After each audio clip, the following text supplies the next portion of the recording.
चलो दोस्तों, आज पुश रॉड चेक करने की आसान तरीका बताता हूँ जो हर किसी को यह ट्रिक नहीं पता होता। इसी की वजह से टाइमिंग चेन चेंज करने के बाद भी टाइमिंग चेन से आवाज़ आती है। बहुत सारे मैकेनिकल भाई को भी यह आसान ट्रिक नहीं पता होता, जिसकी वजह से बहुत बड़ी गलती कर बैठते हैं।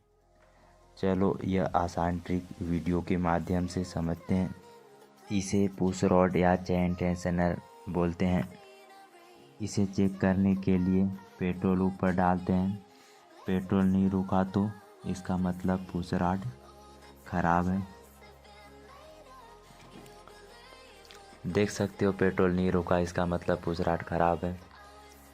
अब दूसरा नया वाला को दिखा देता हूँ चेक करके।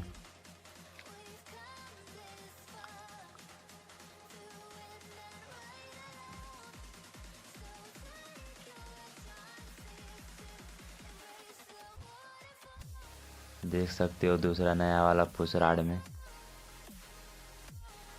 पेट्रोल वहीं पर जमा है, नीचे नहीं गिर रहा है, इसका मतलब यह पुश रॉड सही है। वीडियो पसंद आया तो वीडियो को लाइक कीजिए एवं चैनल को सब्सक्राइब कीजिए और नोटिफिकेशन को ऑल कर दीजिए ताकि इसके रिलेटेड और वीडियो देख